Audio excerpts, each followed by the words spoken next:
Shalom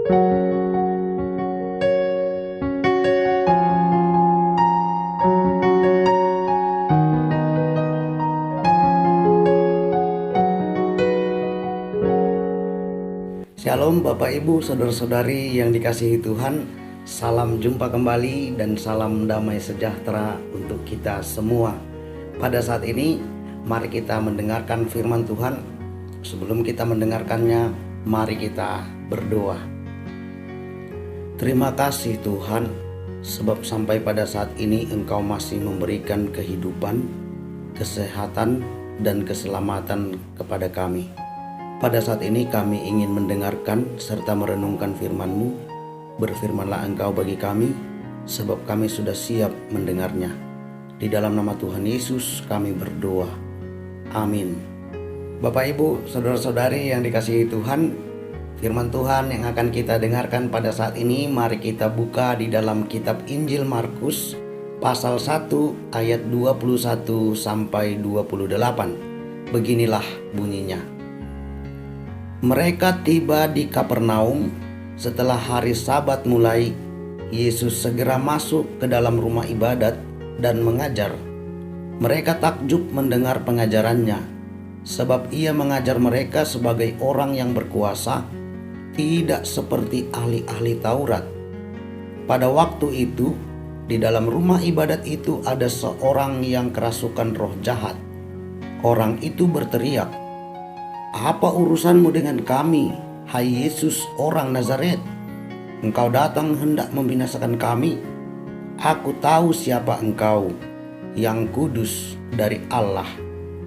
Tetapi Yesus menghardiknya, katanya, "Diam, keluarlah daripadanya." Roh jahat itu menggoncang-goncang orang itu, dan sambil menjerit dengan suara nyaring, ia keluar daripadanya. Mereka semua takjub, sehingga mereka memperbincangkannya. Katanya, "Apa ini? Suatu ajaran baru. Ia berkata-kata dengan kuasa. Roh-roh jahat pun diperintahnya, dan mereka taat kepadanya." Lalu tersebarlah dengan cepat kabar tentang dia ke segala penjuru di seluruh Galilea. Amin. Tema firman Tuhan ini bagi kita adalah hidup yang bersandar pada kuasa Tuhan. Bapak Ibu, Saudara-saudari yang dikasihi Tuhan. Pada suatu hari datanglah seorang bapak yang mengaku dirinya sebagai aparat keamanan ke rumah sebuah keluarga yang baru selesai mengadakan acara pesta. Pada saat itu jam sudah menunjukkan pukul 1 malam.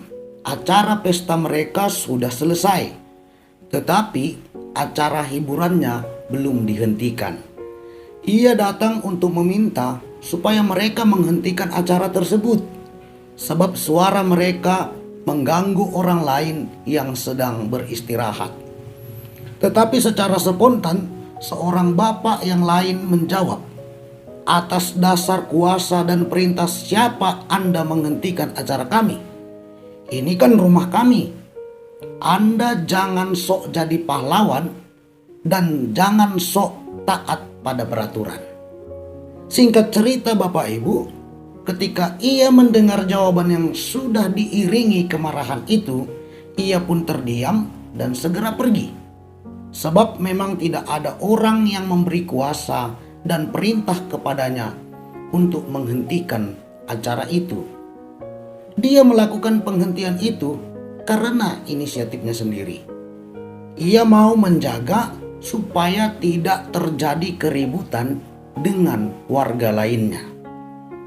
Bapak Ibu, Saudara-saudari yang dikasihi Tuhan, di dalam menjalani kehidupan sehari-hari, tentu kita sering berhadapan dengan situasi yang kurang baik, tidak sesuai dengan harapan kita, dan tidak sesuai dengan peraturan atau norma-norma kehidupan yang berlaku.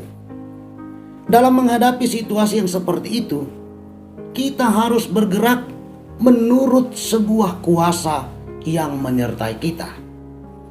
Sebuah kuasa harus ada pada diri kita, supaya kita mampu menghadapi, menjalani, dan menyelesaikan segala sesuatu, segala bentuk kenyataan hidup yang sedang terjadi dengan baik. Bapak, Ibu, saudara-saudari yang dikasihi Tuhan, kuasa yang dimaksud bukan sekedar kuasa karena jabatan, kekayaan, atau karena pergaulan. Tetapi kuasa yang harus ada pada diri kita tersebut adalah kuasa yang daripada Tuhan. Di dalam perikop yang kita baca tadi, kita dapat melihat bahwa kuasa yang dimiliki Tuhan Yesus mengatasi kemampuan manusia dan mengatasi kekuatan roh jahat. Dia mampu mengajar semua orang dengan cara yang berbeda. Berbeda cara yang diterapkan oleh Tuhan Yesus dari cara mengajar ahli-ahli Taurat. Sekalipun Tuhan Yesus hanyalah seorang anak tukang kayu, sedangkan ahli-ahli Taurat adalah orang-orang yang berpendidikan dan berpengalaman, baik dalam mempelajari maupun menjelaskan kitab suci. Tetapi Bapak, Ibu, saudara-saudari, pengaruh ajaran yang disampaikan Tuhan Yesus lebih kuat daripada pengaruh ajaran ahli-ahli Taurat. Pengajaran yang disampaikan ahli-ahli Taurat tidak ada apa-apanya dibanding pengajaran yang disampaikan oleh Tuhan Yesus. Bapak, Ibu, saudara-saudari, selain kemampuan mengajarnya yang melebihi kemampuan ahli-ahli Taurat tersebut, Tuhan Yesus juga mampu menghardik dan mengusir roh jahat dari tubuh seseorang.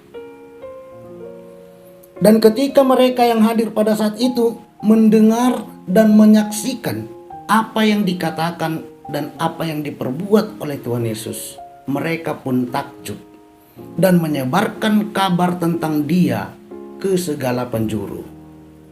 Bapak, Ibu, saudara-saudari yang dikasihi Tuhan, melalui kisah pelayanan Tuhan Yesus di dalam rumah ibadat di Kapernaum ini, pada saat ini juga Tuhan mau menyatakan 4 poin kepada kita.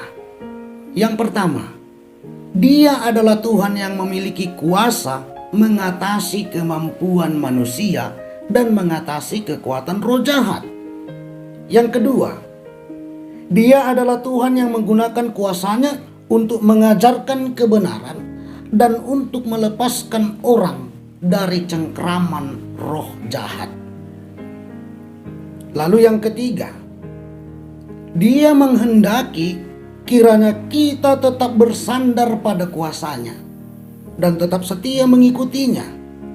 Sebab kuasa yang ada pada Tuhan akan tetap dipergunakannya untuk menuntun kita kepada kebenaran dan untuk melepaskan kita dari segala jenis penganiayaan.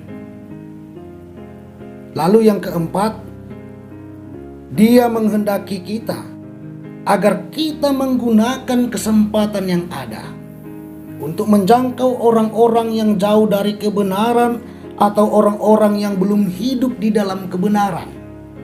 Dan mari kita menjangkau orang-orang yang hidup dalam penganiayaan. Itulah yang dikehendaki Tuhan bagi diri kita. Sebab kuasa Tuhan akan bekerja melalui kita, sehingga orang-orang tersebut akan memperoleh, akan menikmati keselamatan yang datangnya daripada Tuhan. Bapak, Ibu, saudara-saudari yang dikasihi Tuhan, karena itu, marilah kita bersandar pada kuasa Tuhan.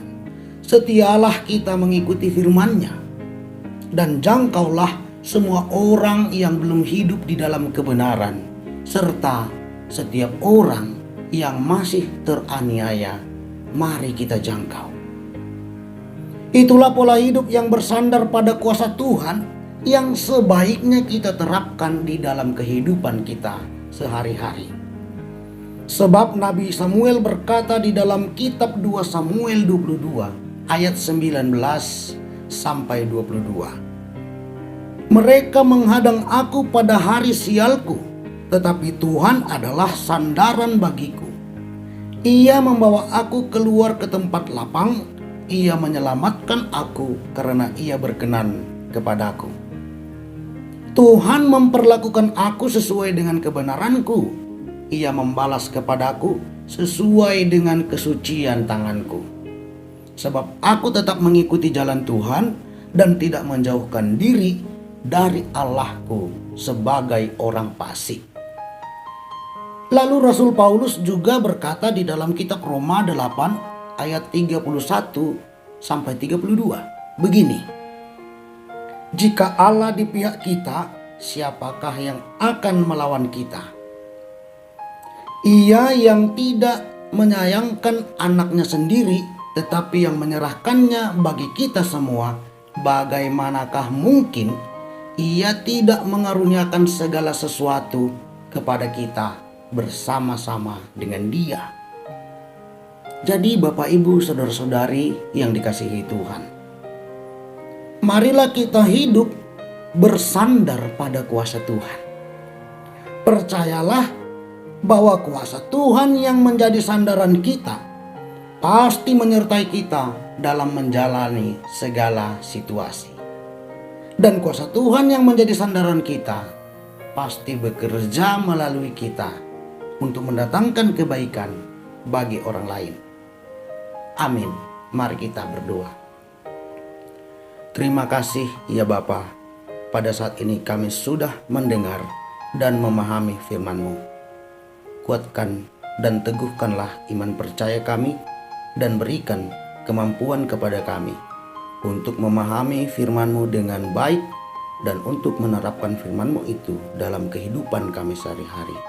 Terpujilah Engkau ya Bapa, di dalam nama Tuhan Yesus Kristus kami berdoa. Amin.